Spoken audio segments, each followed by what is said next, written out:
Yesterday, the clerk of the Privy Council admitted that at a September 17th meeting, the Attorney General told the Prime Minister that she had decided not to overturn the prosecutor's decision and give Snc Lavalin a deal to avoid trial.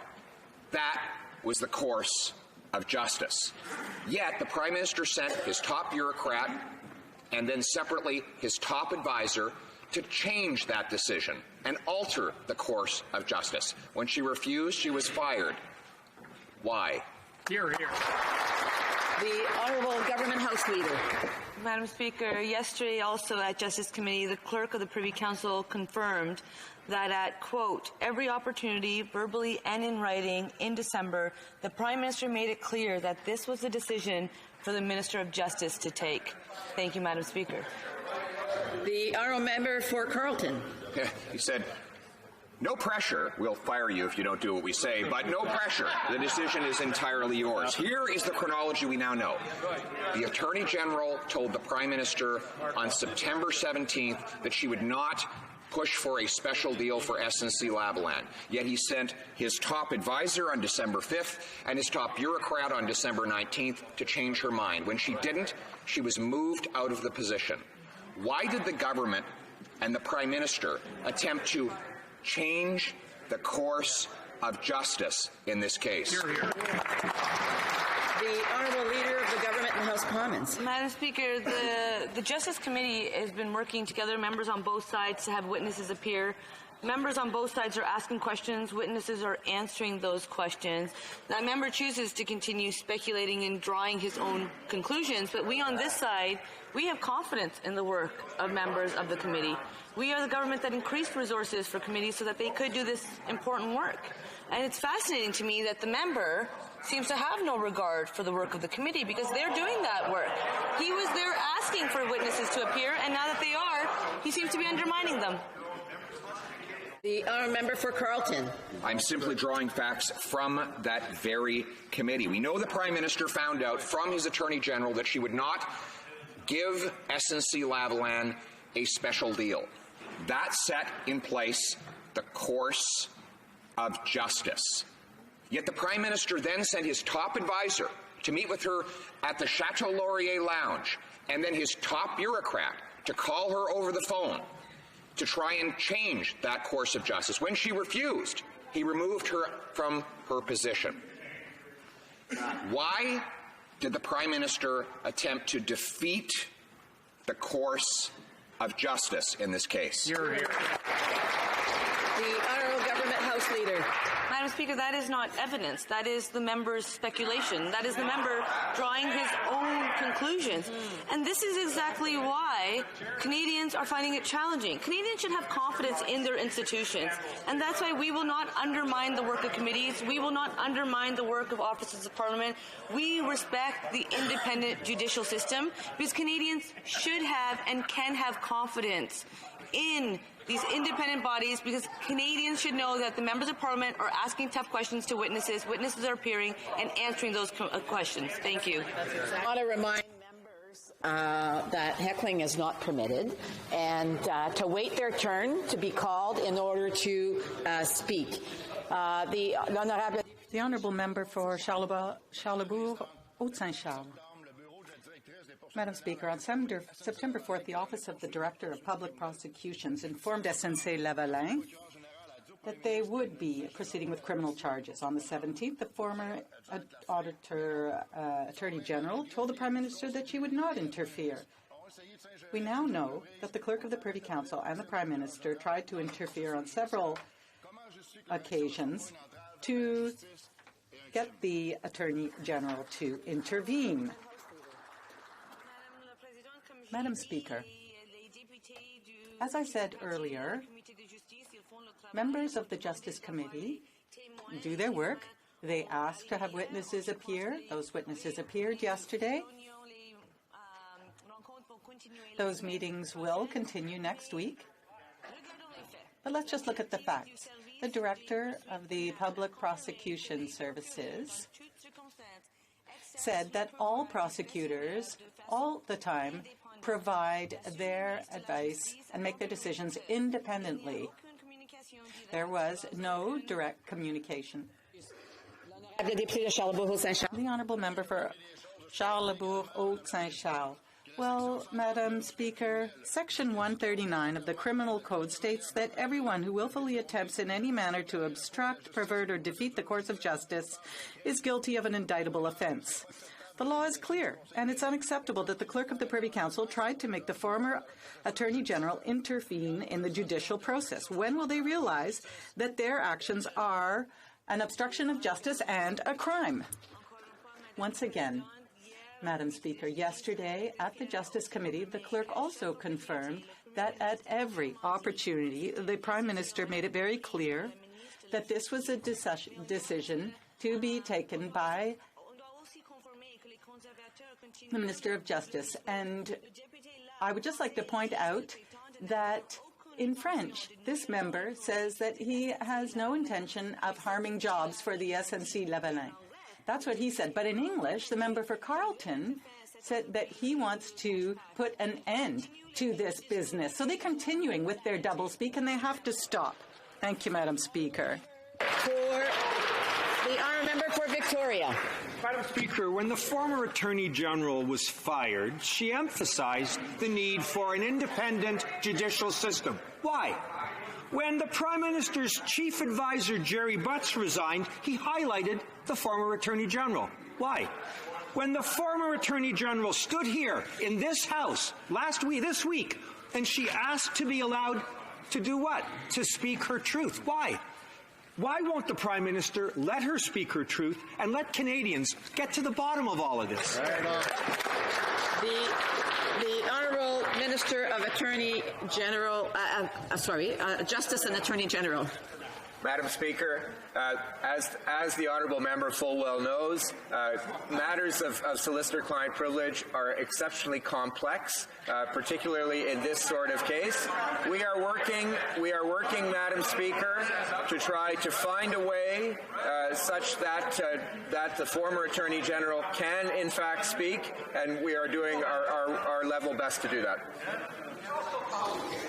Speaker, 50 meetings. The member has to wait till he is recognized. The honourable member for Victoria. Thanks, Madam Speaker. 50 meetings between executives of a company and at the highest levels of the Liberal government. An engineering company meeting about what? And justice issues. Time that the Prime Minister could have been spent finding real solutions to our housing crisis, to making medication more inexpensive for Canadians, and helping the half of people in this country who are only $200 away from being able to pay their bills. When this Liberal government has a rich friend knocking at the door, boy, do they find time to meet them. But when Canadians need help, they're told to wait. Why won't they just come clean and tell us who they're really working for? Yeah, there you go. The Honourable Government House Leader. Thank you, Madam Speaker. Madam Speaker, Canadians can have confidence that this government will always fight for Canadians. Canadians can have confidence in their institutions. I find it fascinating that the member seems to forget that the company actually met with their leader, the leader of the NDP as well. No differently did the company meet with the leader of the Conservatives. What I also find fascinating, as he provides his commentary, is yesterday he was on a panel with other members of the committee, and he was saying, why don't you have confidence in the members of the Justice Committee? We do, Madam Speaker. Let them do their work. Thank you. The Honourable Member for Drummond. Madam Speaker, families, young people and seniors are trying to pay their bills. They are dealing with the very high costs of housing, health care and child care. They're wondering why the Prime Minister is not doing everything he can to improve their lives rather than bending over backwards to help the rich. When rich executives ask for help, well, the Liberals are quick to act fast. But when people need help, they're told to wait. Why are there two sets of rules? One set for the rich and another one for the rest of us? The Honourable Minister of Families and Social Development. Yes, there are two rules. One that increases taxes for the wealthy, and the other rule of reducing taxes for the middle class and stopping sending checks to millionaires who don't need it, helping the families, helping children be lifted out of poverty. Unfortunately, the opposition voted against all these rules. The honourable member for Drummond. Madam Speaker, if the Liberal government was sincerely concerned about protecting workers and their jobs, then where were they for the Sears workers, for the Rona workers, for the Davie Shipyard workers? Their record speaks for itself. They're helping rich business execs, and workers have to make do themselves. Under the Liberal government, there are two sets of rules, one set for the rich and another for the rest of us. Rather than help their friends bend the rules, why don't they truly defend workers when they've been abandoned? The Honourable Parliamentary Secretary to the Minister of Innovation, Science and Economic Development. Thank you very much, Madam Speaker. Our government feels that Canadians deserve peace of mind during their retirement, and the government, with their platform over the past 3 years, have created more than 800,000 jobs. The unemployment level is the lowest in decades, and our government continues to work to create good jobs for Canadians, for families, in order so that they can have a secure life. We're burying this bill. On September 4th, the Director of Public Prosecutions refused to offer a deferred prosecution agreement to Snc Lavalin. On September 17th, the Attorney General said she would not reverse that decision. During the next several months, a concerted effort was made by the Prime Minister and his senior officials to make her change her mind. The criminal code is clear. Everyone who willfully attempts in any manner to obstruct, pervert, or defeat the course of justice is guilty of an indictable offense. With everything we now know, how is this not obstruction of justice by the Prime Minister? The Honourable Government House Leader. Madam Speaker, let's look at the record. Just last week, the Director of Public Prosecution Service confirmed that prosecutors in every case exercise their discretion independently and free from any political or partisan consideration. Yesterday, the Deputy Minister of Justice confirmed that there was no direct communication in any specific case between the PMO and the DPP. The Clerk of the Privy Council also confirmed that at every opportunity, verbally and in writing, in December, the Prime Minister made it clear that the Minister of Justice would take the decision. The decision was for the Minister of Justice to take. The Honourable Member for Sarnia Lambton. Well, let's look at the record. Section 139(2) of the Criminal Code says that everyone who willfully attempts in any manner to obstruct, pervert, or defeat the course of justice is guilty of an indictable offence. The Clerk of the Privy Council admitted that he, the Prime Minister's staff, and the Prime Minister himself all attempted to influence the outcome of the SNC trial. That is a criminal offence. When will the Liberals admit that? The Honourable Government House Leader. Madam Speaker, I'll quote once again. Just last week, the Director of the Public Prosecution Service confirmed that prosecutors in every case exercise their discretion independently and free from any political or partisan consideration. Yesterday, when asked at Justice Committee, would it be appropriate for the Prime Minister and officials to discuss the matter with the Attorney General confirmed those kinds of conversations would be appropriate. Madam Speaker, I encourage members opposite to stop speculating. The Justice Committee is doing their work. They're bringing forward witnesses. They're working hard. Let's let them do their work.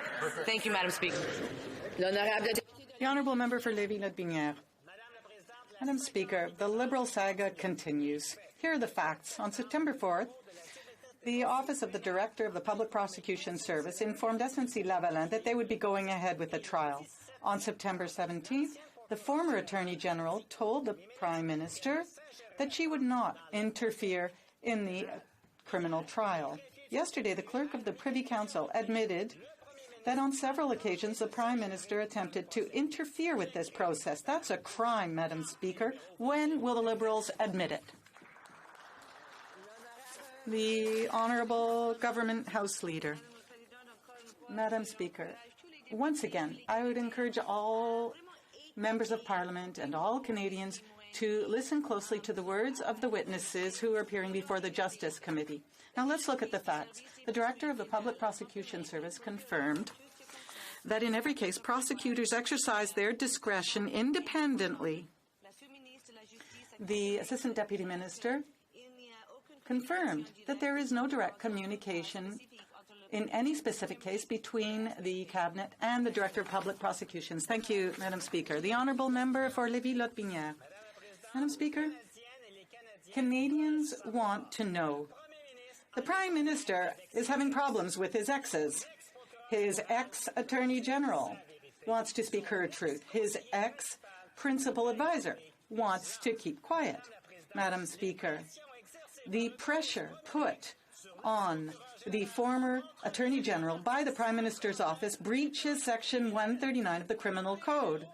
When will the Liberals realize that this is an obstruction of justice? This is a crime. This is a scandal. The Honourable Government House Leader.